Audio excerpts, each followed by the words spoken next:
যাদবপুর বিশ্ববিদ্যালয়ের accessible library এবং এফএসডির যৌথ উদ্যোগে এখন শুরু হচ্ছে কোয়ারেন্টিন রিডিংস। পঞ্চম পর্যায়ে আপনারা শুনছেন নলিনী বেরার উপন্যাস সুবর্ণ রেণু সুবর্ণরেখা। গ্রন্থ পাঠে চন্দ্রলেখা সিনহা এবং শ্রুতিগ্রন্থ নির্মাণে শুক্লা রায়। সুবর্ণ রেণু সুবর্ণরেখা, আজ সপ্তদশ পর্ব।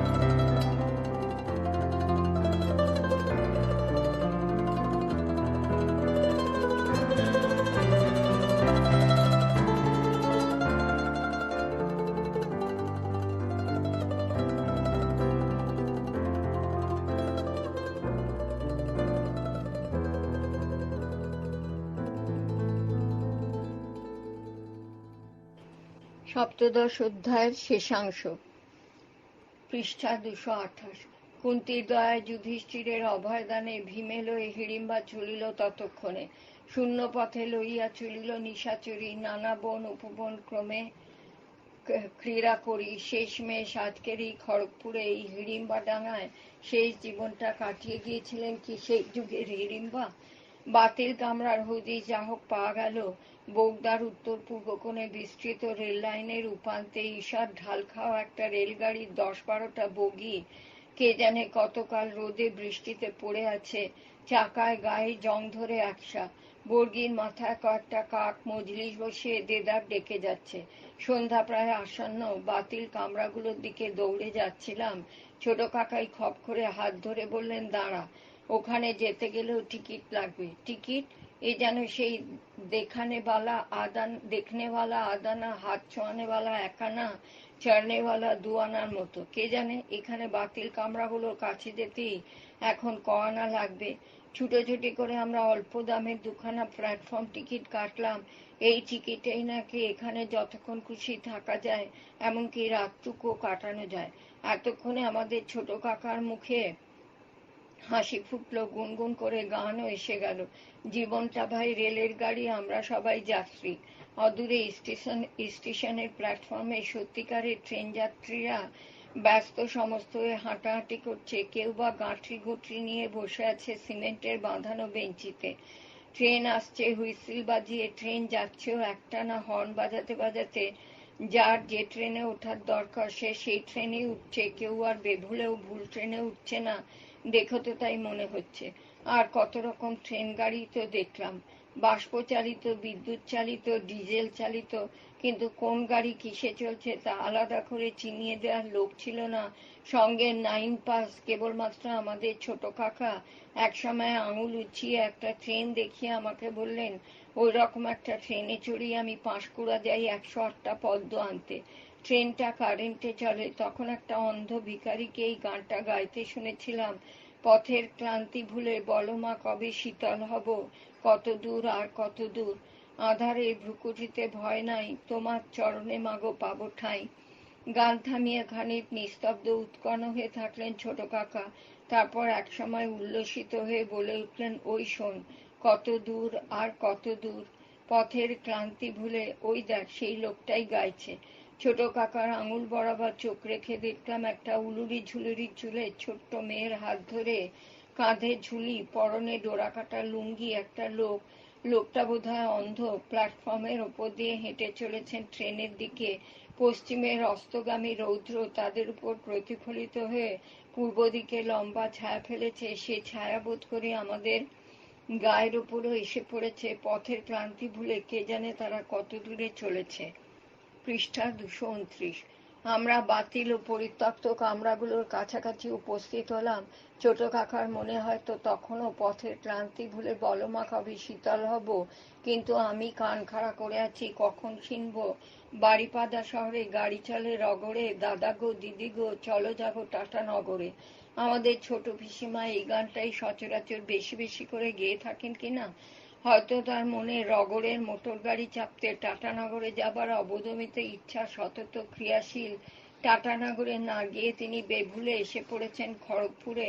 রগড়ের মোটর গাড়ি ভেবে চড়ে বসেছেন বাতিল রেলগাড়িতে। আমরা বাতিল রেল কামরার ভিতর থেকে গান না হোক লোকজনের নড়াচড়া বা কথাবার্তা চাপা আওয়াজ পাচ্ছিলাম। কামরাগুলোর সামনে হাজির হয়ে অভ্যন্তরে উঁকি মারবার আগেই কোত্থেকে দৌড়িতে দৌড়িতে এসে একটা কুকুর লাফ দিয়ে একটা কামরায় উঠে পরমুহূর্তে নিরাপদে উল্টো দিকের দরজায় নেমে হ্যাল হ্যাল করতে করতে অদৃশ্য হয়ে গেল। কেউ লঘুর হাতে তার পশ্চাৎধাবন করল না বা যাত্রাকালে পৃষ্ঠদেশে ক্যাক করে লাথিও কষালো না। আমরা যার পরনাই আশাহত হলাম, তবে কি কামরার ভিতর একটা জনপ্রাণীও নেই? খড়গপুরের গোলবাজার ফেরত না নারী না পুরুষ আনন্দী আমাদের মেজ কাকাকে বাড়ি বয়ে এসে ভুল খবর দিয়ে গেল, নাকি খবর দিয়েছে সেই কবে? এতদিনে অস্থিরমতি আমাদের ছোট পিসকি আর খড়গপুরে আছে? টাটানগর যাবার উদ্দেশ্যে কে জানে কোন ট্রেনে উঠে বসেছে। না, বাতিল কামরাগুলোর প্রথমটায় উঁকি মেরে দেখা গেল লোকজন আছে, তবে কেউ বোধ করি জেগে নেই, দ্বিপ্রাহরিক ভোজনের পরে আরামসে নাক ডাকিয়ে ঘুমোচ্ছে। তাই চতুষ্পদ কুকুরটি অবলীলায় ল্যাজ নাড়তে নাড়তে ঘুমন্ত জীবগুলোকে সন্তর্পণে ডিঙিয়ে নিরাপদে নেমে গেল। ঘুমন্ত জীবগুলোর মধ্যে কি আর আমাদের ছোট পিসিমা আছেন? যদিও বাতিল কামরার ঝুলন্ত আংটা থেকে বাদ্যবাজনার অনুষঙ্গ স্বরূপ একটা মৃদঙ্গ ঝুলছে, নিশ্চয়ই মৃদঙ্গ দেখে আমাদের ছোট কাকার হাত নিষ্পিস করছে, কেননা গ্রামে খোল বাজাতে তার তো জুড়ি নেই। খোলের ডাইনা বায়া চাটিতে তার হাত যেমন বাজতে থাকে, তেমনি বোল ভুটতে থাকে মুখেও, তেরে কেটে ঝা ঝা, দাঘিনা ঘিনা, দাঘিনা ঘিনা।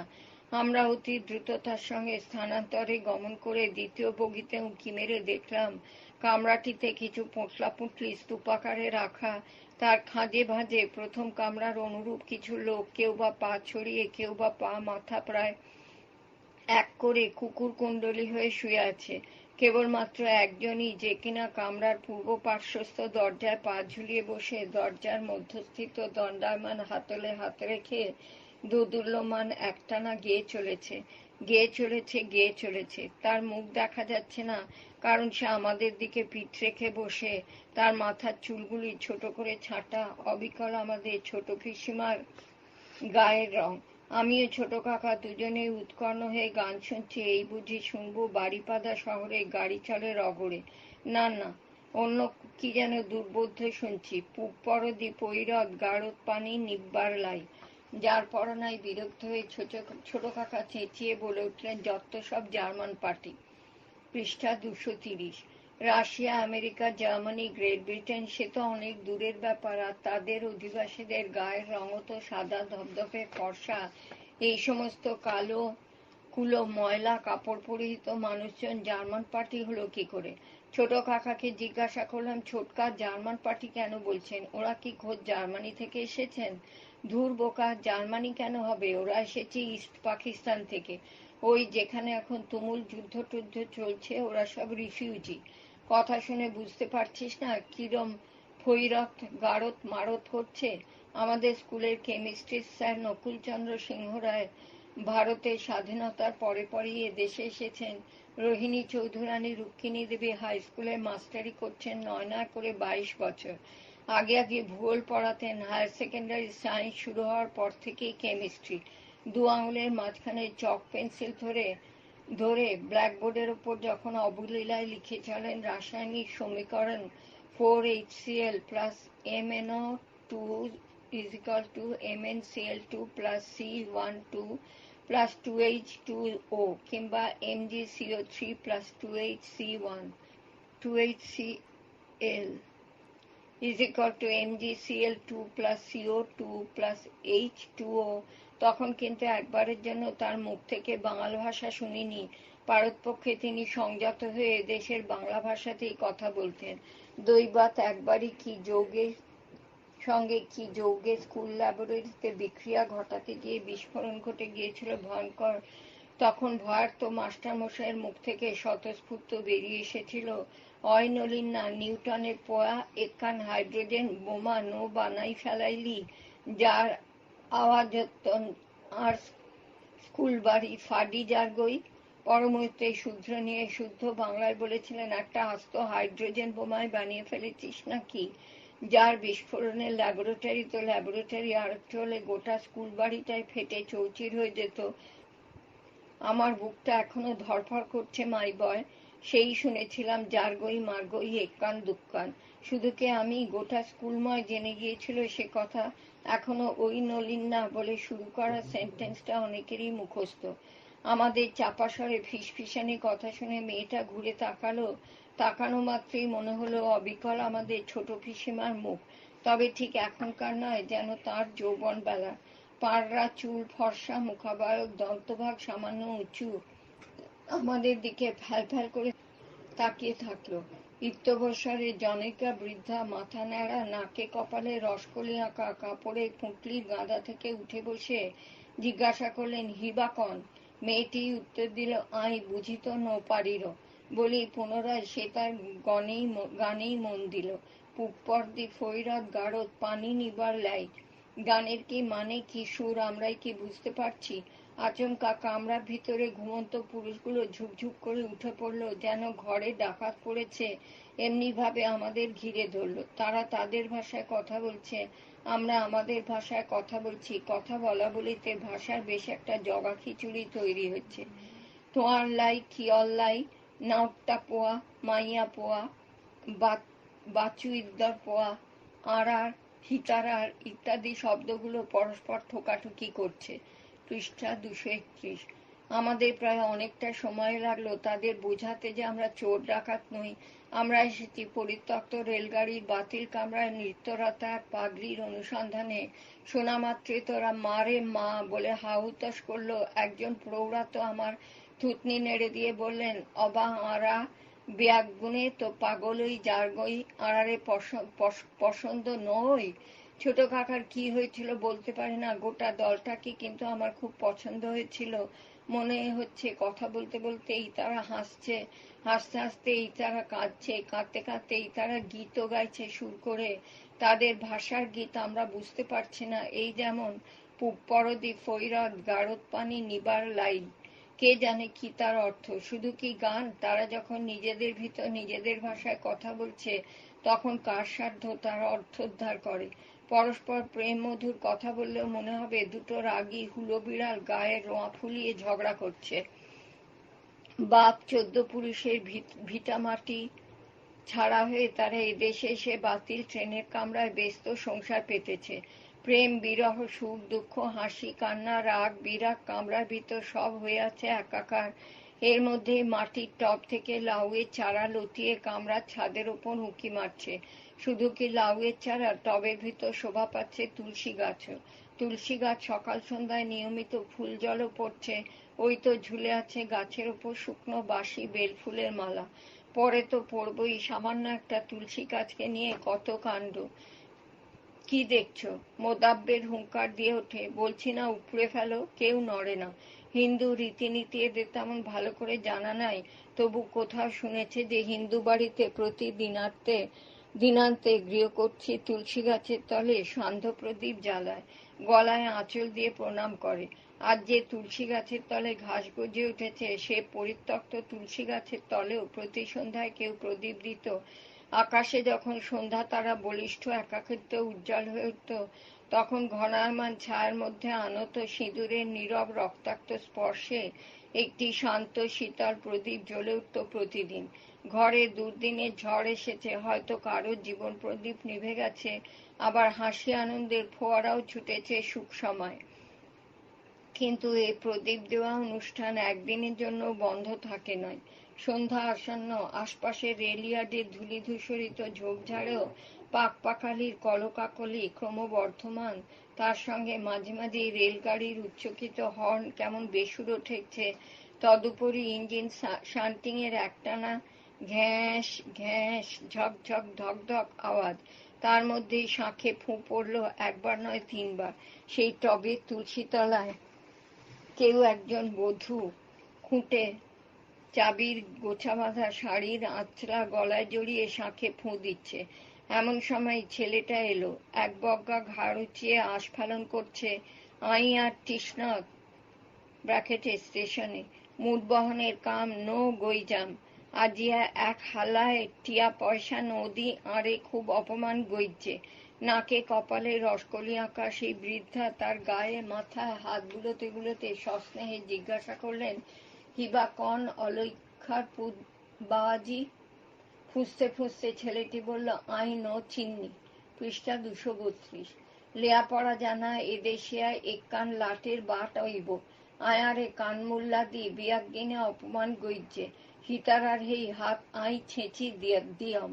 ছেলেটি রাগ কিঞ্চিত প্রশমিত হলে বৃদ্ধা তাকে আমাদের প্রসঙ্গে কিছু বললেন, বিশেষত আমাকে দেখিয়ে, কেননা ততক্ষণে আমাদের ছোট কাকা আর কোথায়, তিনি তো মেতে আছেন সেই তাদের সঙ্গে কীর্তনে। বৃদ্ধা বললেন, অবা ইয়ানার একখান ব্যবস্থা গড়ি দহন পড়িব। হিবাকন এদেশের লোকেদের উপর ছেলেটির রাগ, তাই বৃদ্ধা পুলটিস মেরে বললেন, মনদগড় আড়ার বাড়ির পোয়া ইয়ানার পিসিমা পাগল ওই গেইয়ে গই, এহন বাড়ির তো নিরুদ্দেশ ওই গড়ি বেদিশা করে ঘুরে। হিবার হদিস ন মিলে, তুই নো কামরালাই 24 ঘন্টা তৃষ্ণাত ঘুরর, হিতার একখান খোঁজ লন পড়িব। হুইঞ্চনি অপুত। ছেলেটি একটি কথা বলে না, উদাস দৃষ্টিতে খানিক হাঁ করে আমাদের দিকে তাকিয়ে থাকে। তারপর যেমন ভাবে রাগে গড়গড় করতে করতে স্টেশন প্ল্যাটফর্ম থেকে এসেছিল, তেমনি এক বগা ঘাড় উঁচিয়ে স্টেশনের দিকেই যেতে থাকলো। যেতে যেতে আচমকা ঘাড় ঘুরিয়ে বলল, খবর আত্মন আছে, হিতারারে 3 নম্বর প্ল্যাটফর্মের পশ্চিমত যাওন পড়িব। হেহানে 2 গা চাউরগা রেলর এইরই মেদে ভাঙা বগিয়া ছিল, তার ভিতরত বহুত মাথা খারাপ মাইয়া পোয়া হেই হেদিন নৃত্য গীত গড়ের আই নিজের কানে হুননি। বলেই ছেলেটি দৌড়লো স্টেশনের দিকে। আমরা তাহলে ভুল দিকে ভুল জায়গায় এসে পড়েছি। আমাদের 3 নম্বর প্ল্যাটফর্মে পশ্চিম দিকেই যেতে হবে। আমাদের গ্রামের না নারী না পুরুষ আনন্দী তাহলে ঠিক খবরই দিয়েছে। কীর্তনের আখড়া থেকে ছোট কাকা উঠে এলেন। 3 নম্বর প্ল্যাটফর্মে পশ্চিমে পড়ে থাকা ভাঙা রেল বগির সুরূপ সন্ধান জেনে নিয়ে এগুচ্ছি, আর মাঝে মাঝেই ঘাড় ঘুরিয়ে দেখছি বাতিল রেল কামরার ভিতর গড়ে তোলা মানুষের ঘর বাড়িকে। উনুনের ধোঁয়া উঠছে, খোলে চাঁটি পড়েছে, তুলসী তলায় শাঁখ বাজলো, ছাদের ওপর লতিয়ে ওঠা লাউ গাছ, স্ফুটনোন্মুখ লাউ ফুলের কুঁড়ি শিশির সিক্ত হওয়ার বাসনায় রাত্রি জাগর। ঠিক যেন একটি গ্রাম, রেলগাড়ি গ্রাম না হোক, এমন একটা রেলগাড়ি স্কুলের কথা পড়ব ভবিষ্যতে এক জাপানি লেখক তেতসুকো কুরোয়ানাগিরির স্মৃতিকথায় তত্ত্বচানে। রেলগাড়ির বাতিল কামরাগুলো ছিল ক্লাসরুম। তত্ত্বচান বা তেতসুকো কুরোয়ানাগি ছিলেন ছাত্রী, আর সোসাকু কোবায়াশি ছিলেন এহেন স্কুলের প্রতিষ্ঠাতা হেডমাস্টার। রেলগাড়ি স্কুলের নাম ছিল তোমোইগাকুয়েন। পুরনো আমলের বাতিল রেলগাড়ির কামরা। উঠতে গেলে কামরার দরজাটা ঠেলে হাতল ধরে ট্রেনে ওঠার মতোই উঠতে হয়। সবই রেলগাড়ির মতো, কেবল কামরায় কামরায় অতিরিক্ত এক একটা ব্ল্যাকবোর্ড। 1945 সালে যখন টোকিওয়ে একটার পর একটা বোমা পড়ছিল, তখন সোসাকু কোবায়াশির এত সাধে তোমোইগাকুয়েন বা রেলগাড়ি স্কুলটা আগুনে পুড়ে ছাই হয়ে গেল। B-29 বোমারু বিমানের বিধ্বংসী গোলার আগুনে নিশ্চিহ্ন হয়ে গেল তোমোইগাকুয়েন। প্ল্যাটফর্মের ওপর দিয়ে হাঁটছি, কত দীর্ঘ এক একটা প্ল্যাটফর্ম। পৃষ্ঠা 233। হাঁটছি, নাকে এসে লাগছে কাঁচা লঙ্কার ঝাঁঝ। চেয়ে দেখি পায়ের কাছে বস্তা বস্তা কাঁচা লঙ্কার স্তূপ, বোধহয় মালগাড়ি করে চালান হওয়ার অপেক্ষায় পড়ে আছে। ব্যস্ত সমস্ত ট্রেন যাত্রীরা অতি ব্যস্ততায় লঙ্কার বস্তার উপরই পা দিয়ে ট্রেনে উঠছে, আর কাঁচা লঙ্কা ভেঙে চলেছে পুটুস পাটাস। তারই ঝাঁঝে, তারই গন্ধে প্ল্যাটফর্ম চত্বর মম করছে। কেউ হাঁটছে, কেউ বা নাকে রুমাল চাপা দিয়ে হাঁটছে। তার মধ্যেই ফুটন্ত ডালডার কড়াইয়ে লুচি ভাজা হচ্ছে ছ্যাঁক ছক করে। প্ল্যাটফর্মের ওপর পাতা রয়েছে সিমেন্টের বেঞ্চি, লোহার বেঞ্চি। যার যেমন ইচ্ছা বসে পড়ছে, যার যেমন ইচ্ছা উঠে যাচ্ছে। একটা ট্রেন অদূরে লাইনের উপর দাঁড়িয়ে আছে, নজর তথ আসছেও না, যাচ্ছেও না। গায়ের ঈষৎ খয়েরি ও হরিদ্রা রঙে আধাদি রঞ্জিত, চারধারে আলোর ফুল সন্ধ্যা রাতে তারাদের মতো জলজল করছে। এখানে রাতও যেন দিনের মতো। 3 নম্বর প্ল্যাটফর্মের পশ্চিমের দিকে যাওয়া তো দূর, তার আগেই এই প্ল্যাটফর্ম চত্বরেই কত যে পাগলের দেখা মিলল। কেউ বিড়বিড় করে কি সব বলতে বলতে প্ল্যাটফর্মের এ মাথা সে মাথা পায়চারি করছে, কেউ বা ছেঁড়া কাঁথায় পা মাথা মুড়ি দিয়ে টান টান শুয়ে আছে। দেখে বুঝবার উপায় নেই মরে গেছে কি বেঁচে আছে। আমাদের ছোট কাকার এদিকে ভ্রুক্ষেপ নেই। তিনি এতক্ষণে আবিষ্কার করে ফেলেছেন কাঁধে ঝুলি, পরনে ডোরাকাটা লুঙ্গি সেই অন্ধ ভিখারিটাকে, যিনি উলুরি ঝুলুরি চুলের ছোট্ট মেয়ের হাত ধরে, হাত নয় একটা লাঠির দুপ্রান্ত দুজনে ধরে হেঁটে চলেছেন গাইতে গাইতে। এখন গাইছেন সেই গানটা, সেই যে চাই না মাগো রাজা হতে, রাজা হওয়ার স্বাদ নাই মা, পাই যেন দুবেলা খেতে। আমাদের ছোট কাকা গলা মিলিয়েছেন, ধীরে ধীরে তার গলা চড়ছে, এই বুঝি উদ্দাত্ত কণ্ঠে গেয়ে উঠবেন। আশপাশের লোকজন তার দিকে তাকাচ্ছে, আমি তার হাত টেনে ধরলাম, বললাম, ছোটকা। এমনি সময় এক পাগল হন্তদন্ত হয়ে ছুটে এসে আমাদেরই সামনে দাঁড়িয়ে পড়ে হাত পাতল। Give me only 1 rupee note. হাত পেতে এক দণ্ডও দাঁড়ালো না, যেমনি এসেছিল তেমনি হনমন করে চলেও গেল। আমি বিস্ময়ে হতবাক হয়ে আছি, একজন পাগল শুদ্ধ ইংরেজি বলল কি করে? আমার ভাবগতিক দেখে ছোট কাকা মুরব্বির মতো বলে উঠলেন, অনেক সময় সিআইডি পুলিশরা পাগলের ছদ্মবেশ ধারণ করে খুনিকে খুঁজে বেড়ায়, কোন রকম ক্লু পেলেই হাতে নাতে পাকড়াও করে। দেখ, কোনো সিআইডি অফিসার হবে, তাই ফটফট করে ইংরেজি বলছে। পৃষ্ঠা 234। আমি মনে মনে রবিনহুড পড়া ছোট কাকার বুদ্ধির তারিফ না করে পারলাম না। তারপর তার হাত ধরে 3 নম্বর প্ল্যাটফর্মে পশ্চিমে উল্টানো রেলবর্গির দিকে হাঁটতে লাগলাম। ওই যেখানে নৃত্যগীতরতা আমাদের ছোট পিসিমার সুরূপ সন্ধান পাওয়া গেছে। বেচারি ছোট পিসিমা, কি করে যে তার মাথাটা খারাপ হয়ে গেল বেবাক। মা কাকিমারা বলেন কর্মফল গত জন্মের পাপ। কথায় কথায় তারা বলেন আর হায় হায় করেন। নাকি হাওয়া বাতাস লেগেছে আমাদের ছোট পিসিমার উপর, যত সব কুসংস্কার।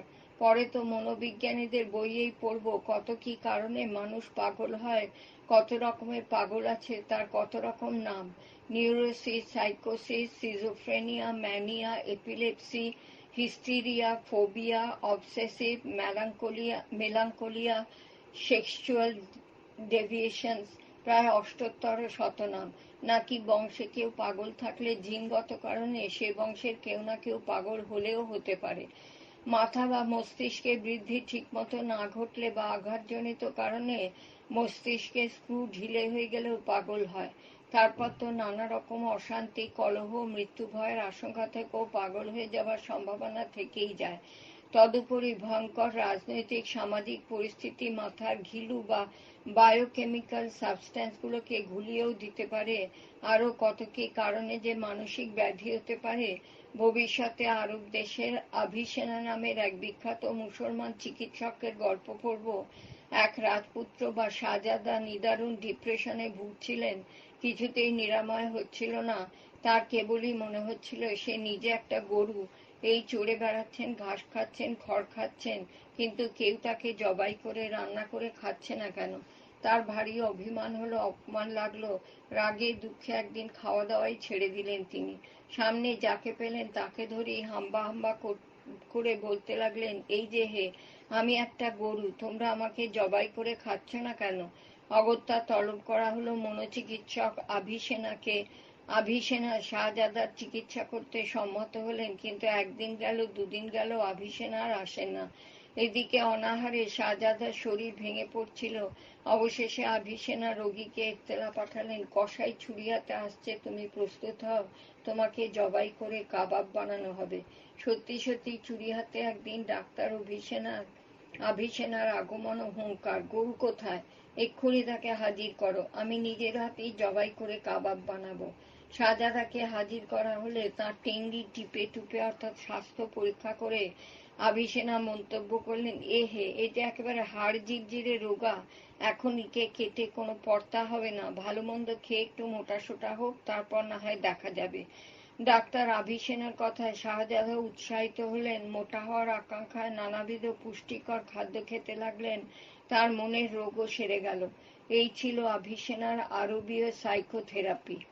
প্ল্যাটফর্মের উপর দিয়ে হাঁটতে হাঁটতে দেখলাম ছেঁড়া ফাটা পাজামা পরিহিত এক পাগল প্ল্যাটফর্মের এক ধারে গলি ঘুঁচিতে নোংরা কাপড় মুড়ি দিয়ে রাংতার মতো এক টুকরো কাগজে বোধহয় সিগারেট প্যাকেটের অভ্যন্তরস্থ চিকচিকি কাগজ হবে। সিগারেটের ছ্যাঁকা দিয়ে প্রায় ফুটো করে পরক্ষণে গাঁজা টানার মতো সিগারেট টানছে। শুধুই কি সিগারেটের ধোঁয়া? না, মনে হয় সিগারেটের ডগায় অগ্নিসংযোগ আরো কিছু মিশিয়ে নিচ্ছে, তারপর দম ভরে সুখ টান দিচ্ছে। ও কি পাগল? হ্যাঁ, পাগলই তো। হয়তো কারোর কাছে একটা সিগারেট চেয়ে চিনতে নিয়েছে, নচেত আস্তা কুড়ে ফেলে দেওয়া সিগারেটের টুকরো টাকরা সংগ্রহ করেছে, তাই এখন রসিয়ে রসিয়ে টেনে যাচ্ছে। ছোট কাকা সেদিকে নজর নেই, মনে হয় এখনো চাইনা মাগো রাজা হতে বিড়বিড় করে চলেছেন। না, কান পেতে স্পষ্ট শুনলাম আমাদের ছোট কাকা গানই গাইছেন, তবে ওই গানটি নয়, গাইছেন ঘুম ঘুম চাঁদ ঝিকিমিকি তারা, এই মাধবী রাত আসেনি তো কভু আর জীবনে আমার। ঘুম কাতুরে চাঁদকে দেখা যাচ্ছে না, ঝিকিমিকি তারাও স্টেশনের আলোয় রোশনাইয়ে চোখে পড়ছে না, তবু তবু ছোট কাকার গানে হয়তো চাঁদ তারা এসে যাচ্ছে। হয়তো প্ল্যাটফর্মের ভিতরে ও বাইরে জ্বলন্ত ইলেকট্রিক বাল্বকেই আমাদের ছোট কাকা চাঁদ তারা ভেবে নিয়েছেন। তবে মাধবী হোক বা না হোক, এহেন রাত তো কি ছোট কাকার জীবন কি আমার জীবনে আগে তো কখনো আসেনি। অকস্মাৎ গুনগুনানি থামিয়ে আমাদের ছোট কাকা বললেন, যাচ্ছিস চ, গিয়ে দেখবি সব জার্মান পার্টিতে ভরে আছে। লোকগুলোকে ফের জার্মান পার্টি বললেন আমাদের ছোট কাকা। কেন যে জার্মান পার্টি এখনো বুঝছি না। আমরা সাবধানে রেল লাইন পার হচ্ছি, পার হতে হতে ডাইনে বাঁয়ে তাকাচ্ছি, কে জানে কখন হুড়মিড় করে এসে পড়ে। এতদিন যা ছিল স্বপ্নের, এখন তা যেন ভয়ের ভয়ের ভয়। ওই তো ফেলে আসা লাইনের উপর দিয়ে একটা যাত্রীবাহী ট্রেন লাইনের উপর আলো ফেলতে ফেলতে এসে গেল। আমরাও পড়ি কি মরি দৌড়ে ঈষৎ টাল খাওয়া বাতিল বগিগুলোর গায়ে প্রায় হুমড়ি খেয়ে পড়লাম। এতদিনে বগির ডিরেল চাকাগুলো যেন মাটিতে গিঁথে আছে। স্টেশন চত্বরের ইতস্তত ছড়ানো লাইট পোস্টের আলোয় তা পরিষ্কার বোঝা যাচ্ছে। ভেতরে যে লোকজন আছে তাও বোঝা যাচ্ছে স্পষ্টই। আচমকা একজন উত্তর দক্ষিণে বিস্তৃত বহু পুরাতন বাতিল রেলবগির পূর্ব পশ্চিমে প্রসারিত খোলা দরজার পূব দিকের একটা দরজায় দৌড়ে এসে ঝাঁপ দেওয়ার ভঙ্গিতে দোদুল্যমান দাঁড়িয়ে থাকলো। সন্ধ্যার আলো অন্ধকারে স্পষ্ট দেখা গেল তার গলায় ঝুলন্ত গাঁদা ফুলের মালা, হাতে নারকেলের খুঁড়ি বা ওই জাতীয় মাটির মালসা। কি ভাঁড় থেকে কি যেন সে তুলে তুলে খাচ্ছে। পায়ে ঘুঙুর তোনায় বাঁধা আছে সাদা কাপড়ের দুটুকরো ন্যাকড়া। তাই দেখে আমাদের বুঝতে আদৌ অসুবিধা হলো না যে এতক্ষণে সে ছিল নৃত্যরতা। আমরা তার আলো অন্ধকার মিশ্রিত মুখমণ্ডল, আমাদেরই হারিয়ে যাওয়া আত্মীয়ার, আমারই ছোট পিসিমার মুখ কিনা তা স্পষ্টাস্পষ্টি চিহ্নিত করতে আমরা আরেকটু অগ্রসর হচ্ছি। আরেকটু পুঁথি গন্ধময় দুর্গন্ধে আর একটু এগোনো যাচ্ছে না, একটুও না। তখনই সে তার হাতে ধরা খুঁড়ির উচ্ছিষ্ট আহার আকাশের দিকে ছুঁড়ে ছুঁড়ে বলতে লাগলো, চাঁদ মামা আ ले आ, दूधू भात लिए ले आ, हमार लुलू खा लेगा, गुब गुब गुब सुबा গুবা। আরেকটু হলে কিছু উচ্ছিষ্ট আমাদের গায়ে এসে পড়তে আমরা চকিতে পিছিয়ে এলাম। পৃষ্ঠা 236। না, এই আমাদের ছোট পিসিমা না, ছোট কাকা যার পরনায় বিরক্ত হয়ে বললেন, আর না, চ, কাহা তাক নোংরা ঘাটা। ছোট কাকাকে কোনো মতে রাজি করালাম, চলুন অন্তত ওদিকটা একবার দেখে আসি। বলেই ছোট কাকার হাত ধরে রেলবগির পশ্চিমে এদিকটায় এলাম। ল্যাম্পপোস্টের আলোয় পূবের তুলনায় রেলবগির পশ্চিম প্রান্ত কিঞ্চিত অধিকতর আলোকিত হয়ে আছে। রেলবগির প্রতিটি কামরায় কিছু না কিছু আলো পড়েছে, আর তাতেই আলো অন্ধকারের ছায়া যেন রহস্য ঘনীভূত হচ্ছে। আমার ঘুরে ফিরে কেবলই মনে হচ্ছে আছেন আমাদের ছোট পিসিমা, এখানেই আছেন। হাতে একটা টর্চ লাইট থাকলে এ সময় খোঁজাখুঁজি সুবিধাই হতো ভাবছি। আচমকা ছোট কাকা তারস্বরে চিৎকার করে ডেকে উঠলেন, সুভদ্রা, সুভদ্রা, আছিস নাকি? সুভদ্রা? কে সুভদ্রা? হতচকিত আমি ছোট কাকার মুখের দিকে তাকিয়ে আছি। আমাদের ছোট পিসিমার আসল নাম যে সুভদ্রা তা তো এতদিন জানা ছিল না। খেপি, খেপি বুড়ি, খেপি পিসি, এসব নামেই তো ডাকাডাকি হতো। গ্রামে ঘরে কে আর আসল নাম ধরে ডাকে? এভাবেই নবীনচন্দ্র হয় লাই বুকু, সত্যরঞ্জন টুম্পা, শ্রীকান্ত পেঁকা, ভুঁড়িওয়ালা শ্রীমন্ত হয়ে দাঁড়ায় ভণ্ডী, সুধাংশু উচ্চারণ দোষে দুষ্ট হয়ে সুদাই মুসুন। যা হোক, ছোট কাকার ডাকে যেন মৌচাকে ঢিল পড়ল। বগির বাসিন্দাদের ভিতর ভনভনানি, শুনশুনানি, গুনগুনানি শুরু হলো। পাগল পাগলি কি আর সাধারণ মানুষের ডাকে কখনো সাড়া দেয়? দেয় হয়তো। ঈষৎ মানসিক ভারসাম্যহীন মানুষের চিত্তে বহির্বিশ্বের ডাক কখনো কখনো চিত্তচাঞ্চল্যের কারণ হলেও হতে পারে। কেননা তখনও তো কিছু অবশিষ্ট মায়া পড়ে থাকে, আর রেল বগির বাসিন্দাদের ভিতর মানসিক ভারসাম্যহীনতার কিঞ্চিত তারতম্য থাকলেও থাকতে পারে। আমাদের ছোট কাকার ডাকে তো অনেক না হোক দুজন পাগল কামরা থেকে ঝাঁপ দিয়ে নেমে এলো। একজনের গলায় ঝুলানো বোঁচকা বুচকি, হাতেও দুটো বোঁচকা। সে টুকটুক করে হেঁটে আমাদের পাশ কাটিয়ে চলে গেল, আমাদের দিকে ফিরেও তাকালো না। যেন আরো কয়েকটা বোঁচকা তার এখনো ভর্তি করতে বাকি আছে। সত্যি সত্যি সে খানিকটা হেঁটে ঝুঁকে পড়ে এটা ওটা কুড়োতে লাগলো। মহিলা নয়, সে পুরুষ মানুষ। এরপরে যে এলো সে স্ত্রীলোক, পরনে তার শাড়ি নয়, ছেঁড়া ফাটা সালোয়ার কামিজ। মনে হয় কোনো হিন্দুস্তানি মহিলাই হবে। আমাদের চারপাশে কয়েকবার চক্কর দিল নিঃশব্দে, তারপর হাতে হাতে তাল ঠুকে পরিষ্কার বাংলায় নেচে নেচে গাইতে লাগলো, একবার বিদায় দে মা ঘুরে আসি, হাসি হাসি পড়বো ফাঁসি, দেখবে ভারতবাসী, একবার বিদায় দে মা। না, এ আমাদের ছোট পিসিমা না। ছোট কাকার মুখের দিকে তাকাচ্ছি, দেখছি পাগলির গানের সঙ্গে সঙ্গে তাঁরও ঠোঁট দুটি নড়ছে কিনা। না, ছোট কাকা খুব গম্ভীর হয়ে দাঁড়িয়ে আছেন, হয়তো কিঞ্চিত বিরক্তি বোধ করছেন। পাগলিটা তো আমাদের ঘিরে ধরে নেচেই চলেছে। আচমকা চার আর আর আর আড়া করে চিৎকার জুড়ে দৌড়ে এসে আরেকজন স্ত্রীলোকে, পূর্বের স্ত্রীলোকটিকে প্রায় ঠেলে ফেলে আমাদের দুজনেরই অধিকার নিয়ে ফেলল। পৃষ্ঠা 237। সে গাইতেও জানে না, সে নাচতেও জানে না, সে খালি আমাদের বাহু ধরে খামচাখামচি শুরু করলো। আমরা ভয়ে ত্রাসে দৌড়লাম, দৌড় দৌড় দৌড়। এতক্ষণে রেল বগির অন্দরমহলের বাকি বাসিন্দাদের মধ্যে বৈপ্লবিক আন্দোলন শুরু হলো। প্রায় অনুরূপ একটা ঘটনা পড়ব ভূষণ্ডির মাঠে, তবে সেটা মানসিক বিকার বা মানসিক ভারসাম্যহীনতা নয়, ভূতেদের দাম্পত্য কলহ বিষয়। শিবুর 3 জন্মের 3 স্ত্রী এবং নিত্যকালীর 3 জন্মের 3 স্বামী, এই ডবল ত্রাহস্পর্শযোগে ভূষণ্ডির মাঠে যুগপৎ জলস্তম্ভ, দাবানল ও ভূমিকম্প শুরু হইল।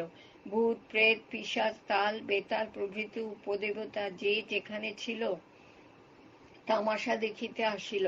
স্পুক পিকিস নোম গবলিন প্রভৃতি গোঁফ কামানো বিলাতি ভূত বাঁশি বাজাইয়া নাচিতে লাগিল। জিন জান আফরিদ মারিদ প্রভৃতি লম্বা দাড়িওয়ালা কাবুলি ভূত দাপাদাপি আরম্ভ করিল। চিং চাং ফ্যাচাং ইত্যাদি মাকুন্দে চীনে ভূত ডিগবাজি খাইতে লাগিল। হাঁপাতে হাঁপাতে ছোট কাকা বললেন, রাত হয়ে গেল, আজ তো আর বাড়ি ফেরা হবে না, কোথাও থাকতে হবে। থাকার কথা উঠতেই আমার সবার আগে মনে পড়ে গেল বোগদার উত্তর পূর্ব কোণের বাতিল রেল বগিটার কথা, ওই যেখানে একটা আস্ত গ্রাম ঢুকে বসে আছে। আমাদের ছোট কাকা তাদের জার্মান পার্টি বলে যতই অপদস্থে করুক না কেন, সেই বৃদ্ধা সেই কথা মনত গড় আড়ার বাড়ির পোয়া আমার বুকের মধ্যে যেন এখনো গিঁথে আছে। তাদের কাছে গেলে একটা রাতের মতো কি আর আশ্রয় পাওয়া যাবে না? হয়তো সেই বৃদ্ধা দুহাত বাড়িয়ে জড়িয়ে ধরে বলে উঠবেন, আর বাড়ি পোয়া ইয়ানার একখান ব্যবস্থা গড়িদন করিব। ছোট কাকাকে বলতেই কেমন যেন গম্ভীর হয়ে গেলেন ছোট কাকা। আমার মুখের দিকে খানিক অপলক তাকিয়ে থাকলেন, তারপর মুখ ফিরিয়ে অন্যদিকে চেয়ে আস্তে করে বললেন, তোর যেমন রুচি, থাকতে হয় যদি তো থাকবো রেলের ওয়েটিং রুমে।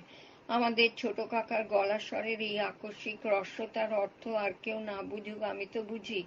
আসলে রেলের ওয়েটিং রুমের কথা শোনা থাকলেও ওয়েটিং রুমটা যে কোথায় তা ছোট কাকার জানা ছিল না, তাই ভরসা পাচ্ছিলেন না। গলার স্বর তাঁর কেঁপে যাচ্ছিল।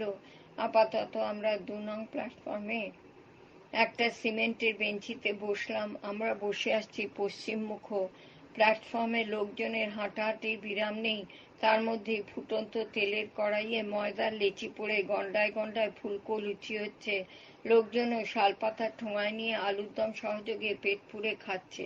শুধু কি ফুলকো লুচি, আলুর দম, ভাজা হচ্ছে গরম গরম সিঙাড়া। ট্রেন আসছে, ট্রেন থামছে, লোকজন নামছে, নেমে পড়েই লুচি সিঙাড়া গোগ্রাসে খাচ্ছে। তবে সবাই কি আর, কেউ কেউ, বেশিরভাগই আমাদের সঙ্গে পোঁটলায় বাঁধা মুড়ি আছে, খিদে পেলে জল ছিটিয়ে মুড়ি ভিজিয়ে খাবো, সঙ্গে নুন লঙ্কা পেঁয়াজ থাকলে আর কি চাই। আমি লোকজনের ভিড়ের ভিতর একবজ্ঞা সেই ছেলেটিকে খুঁজছি যে কিনা এদেশীয় এক ভদ্রলোকের ওপর রাগ করে স্টেশনে আর মুঠেগিরি না করার সংকল্প করেছিল। আই আর টিশনত মুঠ বহনের কাম নো গৈচান।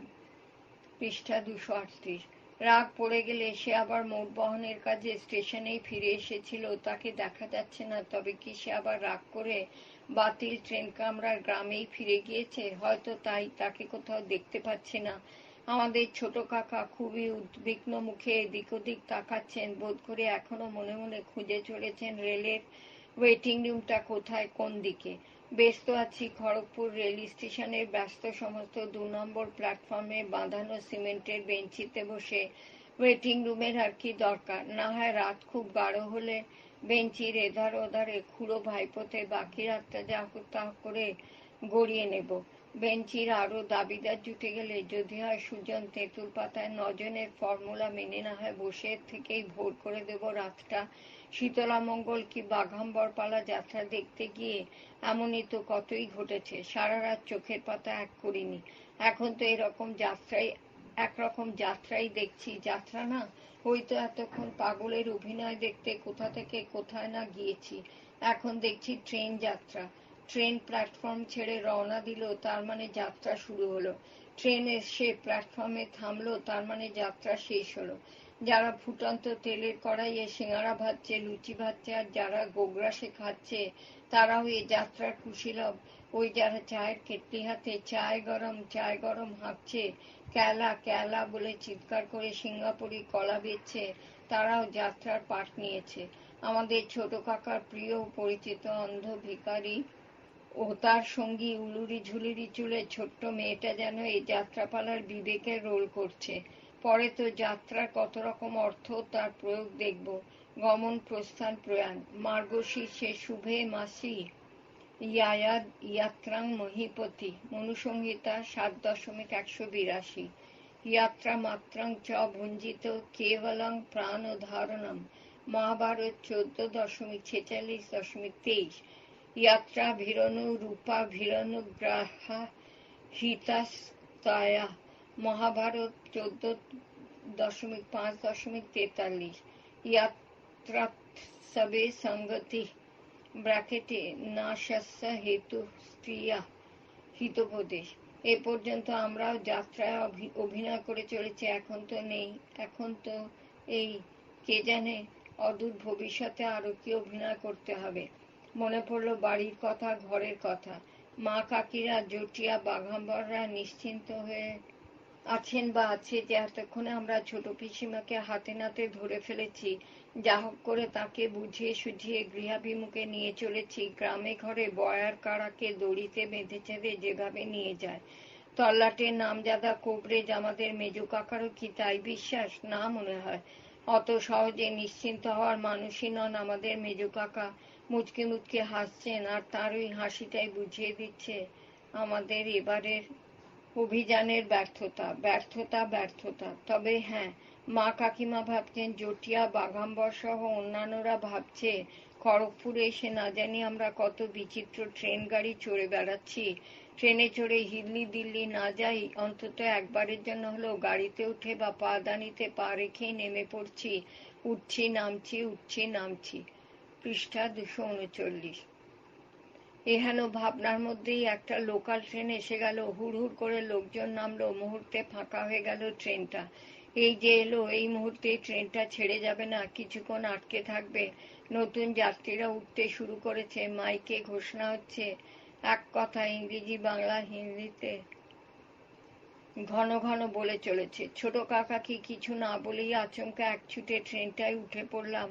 এক দরজা দিয়ে উঠে ট্রেনের কড়িবর্গা থেকে ঝুলন্ত আংটায় হাত গলিয়ে গলিয়ে কামরার আরেক দরজা দিয়ে তরতর করে নেমে পড়লাম। বুকটা ধকধক করছে। হতযোগিত ছোট কাকা রাগে অগ্নিশর্মা হয়ে লাফিয়ে উঠে পড়েছিলেন সিমেন্টের বেঞ্চি থেকে। একেবারেই দিশাহারা অবস্থা।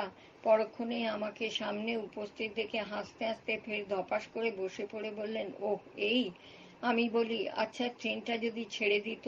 ছোট কাকার মুখের উপর কিছু বলা যায় না। মনে মনে বললাম, ছেড়ে দিলে কি আর হতো, কত দূর আর যেত?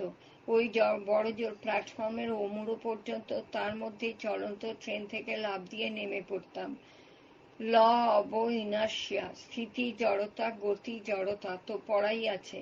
চলন্ত ট্রেন, বাস, ট্রাম থেকে অসাবধানে নামতে গেলে সামনের দিকে ঝুঁকে আছাড় খেতে হয়, কেননা চলন্ত বাসে, ট্রামে বা ট্রেনে আরোহণ করলে আরোহীর সারা শরীরও চলমান থাকে। গাড়ি থেকে আচমকা নিচে নামলেই তার শরীরের নিম্নভাগ অচল বা স্থির হয়ে যায়, অথচ গতি জড়তা বা ইনার্শিয়া মোশনের ফলে তার শরীরের ঊর্ধ্বভাগ তখনও সচল থাকে। অচল সচলের এই টানাপোড়েনে আরোহী সামনের দিকে ঝুঁকে নিদারুণ আছাড় খায়। ট্রেন থেকে লাফিয়ে নামতে হলে আমি কি আর এভাবে অসাবধানে নামতাম? টাল সামলাবার দরুন পিছনের দিকে সামান্য হেলে প্ল্যাটফর্মের চাতালের ওপর ট্রেনের গতির সঙ্গে সঙ্গে সামনের দিকে কিছুটা দৌড়তাম, তাহলেই আর অ্যাক্সিডেন্টের ভয় থাকতো না আদৌ। এসব তো সিআর দাশগুপ্তের পদার্থবিজ্ঞানে কতবার পড়েছি। সেই নিউটনের প্রথম গতিসূত্র, বাহির হইতে বল প্রযুক্ত না হইলে স্থির বস্তু চিরকাল স্থির থাকিবে এবং গতিশীল বস্তু সমবেগে সরল রেখা অবলম্বন করিয়া চলিতে থাকিবে। ফিরে এসে ফের সেই সিমেন্টের বেঞ্চিতে ছোট কাকার পাশটিতে বসলাম। রাত যত বাড়ছে অদ্ভুতভাবে লোকজনও কমে যাচ্ছে। ট্রেনে চড়ে যাবার কথা ছিল যাদের, তারা চলে গেল। ট্রেনে চড়ে আসার কথা ছিল যাদের, তারাও এসে গেল। ট্রেন থেকে নেমে তারা তো আর আমাদের মতো প্ল্যাটফর্মে বাঁধানো সিমেন্টের বা লোহার বেঞ্চিতে অনন্তকাল বসে থাকলো না। বড়জোর কাঁধেরকে হাতের লটবহর একটু গুছিয়ে গাছিয়ে ফের কাঁধে বা হাতে জুত করে নিতে অথবা মুঠের মাথায় চাপিয়ে দেওয়ার প্রাক্কালে একটুখানি আমাদের পাশটিতে বেঞ্চিতে রাখলো। তারপর যে যার গন্তব্যে হুমদুম চলেও গেল। আশ্চর্যজনকভাবে লোকজনও কমতে লাগলো। আমরা ক্রমশ নিঃসঙ্গ থেকে নিঃসঙ্গতর হতে লাগলাম। আশপাশের গাছগুলি, দূরবর্তী ঘরবাড়িগুলি ধীরে ধীরে অন্ধকারে ডুবে গেল। পৃষ্ঠা 240। গৃহকর্তার বা সন্তানাদির প্রত্যাবর্তনের অপেক্ষায় গৃহস্থ বাটি সদর দরজার সম্মুখস্থ যে বাতিটি তখনও অনির্বাণ ছিল, সফল ও সশব্দ দরজা বন্ধের সঙ্গে সঙ্গে তাও নিভে গেল। গবাক্ষ বা ঘুলঘুলি দিয়ে যৎসামান্য আলো এখনো আসছে আসছে আসছে। আমি দূরবর্তী বাড়িগুলোর দিকে, বাড়িগুলোর যৎসামান্য আলোকিত গবাক্ষ বা ঘুলঘুলির দিকে তাকিয়াছি। ছোট কাকা মুড়ির পোঁটলা খুলে ডাক দিলেন, আয় মুড়িটা খেয়ে নি। তারপর কি মনে হতে হাতে পয়সা দিয়ে বললেন, যা দুটো সিঙাড়া নিয়ে আয়। সিঙাড়া আনা হলো। সিঙাড়া দোকানিরাও এবার ঝাঁপ গুটিয়ে যে যার বাড়ি যাবে, নাকি এখানেই থেকে যাবে সারা রাত। থেকে গেলে তো বেশ হয়, তবু যা হোক কয়েকজন সঙ্গী সাথী পাওয়া যাবে। নচেতার যারা কাছে দূরে ইতস্তত শুয়ে বসে থেকে যাবে, তারা তো না থাকারই মতো। তাদের সঙ্গে গল্পগুজব আদৌ জমবার নয়। তারা তো সব না। মুড়ি খেতে খেতে দেখলাম একজন দুজন করে লোক আবার প্ল্যাটফর্মে জড়ো হচ্ছে। হয়তো তাদের বেশি রাতের ট্রেন, খড়গপুর থেকে উঠে দূরে কোথাও যাবে। আবার এমনও তো হতে পারে দূরের যাত্রী, খড়গপুর স্টেশনে গভীর রাতে নেমে কাছে পিঠে কোথাও যাবে। তাদেরই বাড়ির লোক তাদের নিয়ে যেতে এসেছে। রাতের আহার পর্ব শেষ করে খুঁজে খুঁজে নারী যে পায় তাহারই ফের খুঁজছি সেই অন্ধকারে ডুবে থাকা গৃহে স্বল্পালোকিত গবাক্ষটিকে। প্রথমটায় ঠিক মতো ঠাহর হচ্ছিল না। অবশেষে আবিষ্কার করে খুব আনন্দ হলো, না, এখনো নেভে নাই। রাত বাড়ছে, রাত বাড়তে লাগলো। সিমেন্টের বেঞ্চিটার দখল নিয়ে এধারে ওধারে ছোট কাকার আমি শুয়ে আছি। আমার চোখে ঘুম নেই, চোখ আমার লটকে আছে দূরবর্তী সেই গৃহটির দিকে। না, আলো এখনো নেভে নাই। ঝমঝম করে একটা এক্সপ্রেস ট্রেন এসে গেল। বোধ করি ডাউন ট্রেন, যাবে হাওড়ার দিকে। গায়ে এসে ধুলো ঝড়ের ঝাপটা লাগলো। এতক্ষণে প্ল্যাটফর্মে যারা ধোয়াধুয়ি করছিল, ইতস্তত এ বেঞ্চিতে ও বেঞ্চিতে বসেছিল, তাদেরই কিছু লোক নেমে পড়া যাত্রীদের সঙ্গে করে চলেও গেল। এখনো কিছু লোক অবশিষ্ট পড়ে আছে, নারী পুরুষ সঙ্গে তাদের লটবহর। বুঝতে অসুবিধা নেই যে তারা আপ ট্রেন ধরে তাদের গন্তব্যে যাবে। এইমাত্র তারা উঠেও দাঁড়ালো, গুটি গুটি পায়ে এগিয়ে যাচ্ছে লাইনের ধার বরাবর। তার মানে ট্রেন বুঝি এসে গেল। আমার আর ট্রেন দেখার আগ্রহ নেই। মাথা নামিয়ে ফের চোখ রাখলাম সেই গবাক্ষ বা গুলগুলিতে। না, আলো এখনো নেভে নাই। ট্রেন এলো, নির্দিষ্ট যাত্রীদের নিয়ে ট্রেন চলেও গেল। স্টেশন চত্বর এখন শুনশান। চায়ের দোকানিরাও ঝাঁপ বন্ধ করেছে। আমাদের মতোই দু চারজন ও বেঞ্চি দখল করে এ প্ল্যাটফর্ম সে প্ল্যাটফর্মে শুয়ে আছে। আরও তো আছে পাগলরা। বহুদিন বাদে অনুরূপ একটা রাত কাটাতে হয়েছিল হাওড়া স্টেশন চত্বরে। রাত 12টার পরেও সেখানে থাকতে হলে কর্তৃপক্ষের কাউন্টার থেকে নাম ঠিকানা গচ্ছিত রেখে টিকিট সংগ্রহ করতে হতো। ঠিক 12টায় স্টেশন চত্বরের ঘেরা গ্রিলগুলোয় তালা পড়ে যেত ঝপাঝপ। পৃষ্ঠা 241। খড়গপুর স্টেশন চত্বর অর্গলহীন, ফাঁকা ফাঁকা ফাঁকা। কে আর ভবঘুরেদের অর্গলবন্দি করে রাখে? রাত যত বাড়ে ততই ভয় হয় এই বুঝি তারা বাতিল ট্রেন কামরা থেকে বেরিয়ে এলো পিলপিল করে। তাও যদি আমাদের ছোট পিসিমা আসতেন, 2-4টা রাত চড়া বোধহয় লক্ষ্মী প্যাঁচাই হবে। এদিক ওদিক থেকে ঝুপঝাপ বেরিয়ে জ্বলন্ত লাইট পোস্টের আলো কুহকের ভিতর দিয়ে উড়ে গেল অন্ধকারে। মনে পড়ল এই সময় কত যে চামচিকা মাকুড় ফিতার মতো আমাদের মাটির দোতলা বাড়িটার বারান্দার কড়িবর্গার নিচে বিরামহীন ঘুরে চলেছে। উদ্দেশ্যহীনভাবে ঘুরে চলেছে বলবো না, নিশ্চয়ই তাদের কোনো ভিন্ন উদ্দেশ্য আছে। এতক্ষণে দূরবর্তী গৃহস্থের গবাক্ষের আলোটিও নিভে গেল। কাহাতক আর জেগে থাকা যায়? বোধ করি আমাদের ছোট কাকাও ঘুমিয়ে পড়েছেন। নাক ডাকার যৎকিঞ্চিৎ আওয়াজ পাচ্ছি। তদুপরি মাথার উপর অ্যাসবেস্টাস ছাদের কড়িবর্গার গলিঘুঁজিতে পাখির পা আঁচড়ানোর সরসর আওয়াজ। হয়তো রাতের কাক কড়িবর্গার খাঁজে ভাঁজে আশ্রয় নিয়েছে। তাছাড়াও দূরাগত কিছু ধ্বনি, এই যেমন ট্রাক লরির হর্ন, সাইকেল রিকশার ভেঁপু, গাছে পাখি ভদকানোর পোহরোল ডাক মাঝে মাঝে তন্ত্রার মধ্যে এসে যাচ্ছে। সেটুকু আর কতক্ষণ?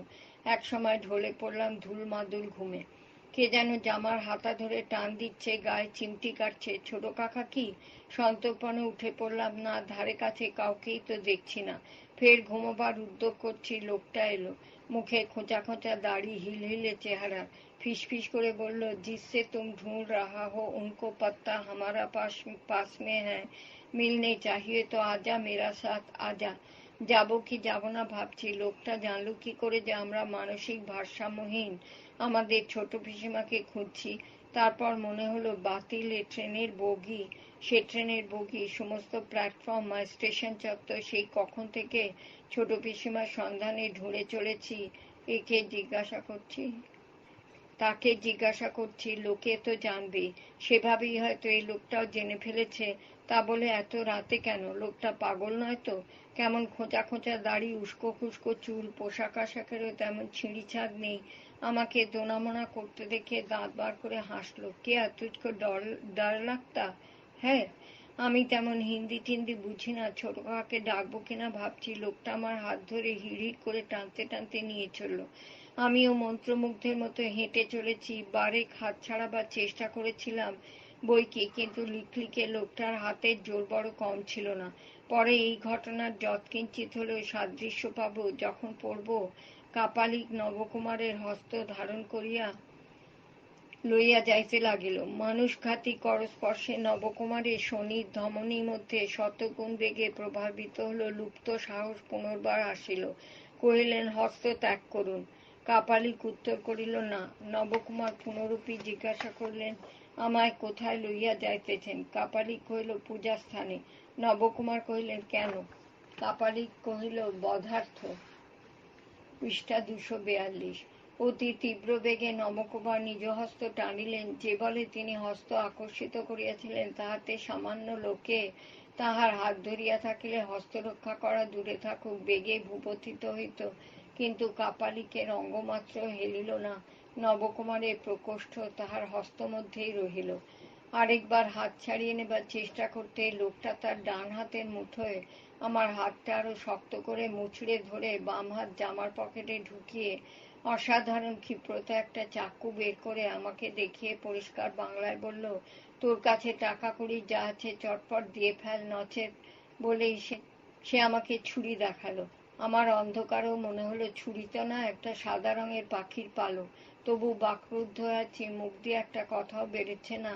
লোকটা আমার জামা প্যান্টের পকেটে হাত ঢুকিয়ে সার্চ করলো। একটা পয়সাও তো পেল না।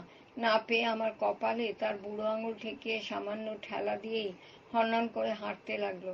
ওই তো হেঁটে যাচ্ছে। ওই তো হেঁটে অদৃশ্য হয়ে যাচ্ছে লোকটা, ওই তো ও কি হেঁটে চলেছে ওই 3 নম্বর প্ল্যাটফর্মে পশ্চিমে বাতিল রেল বগিটার দিকে? কে জানে সে কোথায় গেল। ফিরে এসে ফের সিমেন্টের বেঞ্চিতে শুয়ে থাকলাম। ছোট কাকা তো ছোট কাকা, কাক পক্ষীও টের পেল না। কাকের ডাকেই ঘুমটা ভেঙে গেল। গাছগাছালির পাকপাকালির ডাকে নয়, রেলওয়ে শেডের কড়িবর্গার খাঁজে ভাঁজে যে কাক শুয়েছিল সেই ডাকলো। না, ভোর এখনো হয়নি। প্ল্যাটফর্মে লোকজনের আনাগোনা, চায়ের দোকানে কাঁচের গেলাসে চা, চিনি, দুধের মিশ্রণে স্টিলের চামচের ঠুংঠাং, অবিরাম নড়াচড়া কাকেদের ঘুম ভাঙার কারণ হলেও হতে পারে। একটা ডাবল, একটু বাদে আরেক একটা ডাকলো, আর একটু বাদে আরেকটা ডাকলো, আর একটু বাদে সবকটা কাকই ডাকতে ডাকতে অন্ধকারেই উড়ে গেল। শুনতে পাচ্ছি ছোট কাকাও গুনগুন করে গান ধরেছেন। মন চলে আগে আগে আমি পড়ে রই, সোনার পিঞ্জর দিলাম বাঁধে বাসা কই, পাখি বাঁধে বাসা কই, অকল গাঙে ভাসলাম আমি কুলের আশা ছাড়ি, তবু কোথাও মনের খবর পেলাম না। না, ছোট কাকা আপন মনেও খেয়ালে গান গাইছেন এমনটা নয়, অদূরে কোথাও এই কাক ভরে মাইকে গান বাজছে। জীবনপুরের পথিক রে ভাই, কোনো দেশের শাকির নাই, কোথাও আমার মনের খবর পেলাম না। তার সঙ্গে আমাদের ছোট কাকা যৎকিঞ্চিৎ জোরে জোরেই এখন গলা মেলাচ্ছেন। গানটা শেষ হোক, তারপর না হয় ছোট কাকাকে বলা যাবে, ছোটকা আর দেরি করা ঠিক হবে না, এখনই রওনা দিলে ভোরের মণিকাঞ্চন ধরে বাড়ি ফিরতে তেমন অসুবিধা হবে না। গান শেষ হলে একটুখানি বিরতি, ক্যার ক্যার ওয়াং ঘুচ মাইক আওয়াজ, ফের নতুন গান শুরু হলো। নীড় ছোট, ক্ষতি নেই, আকাশ তো বড়। ততক্ষণে ছোট কাকাও ধরে ফেলেছেন হেমন বলাকা মোর অজানার আহ্বানে চঞ্চল পাখা মেলে। না, শুয়ে থাকা ছাড়া আর কোনো উপায় নেই।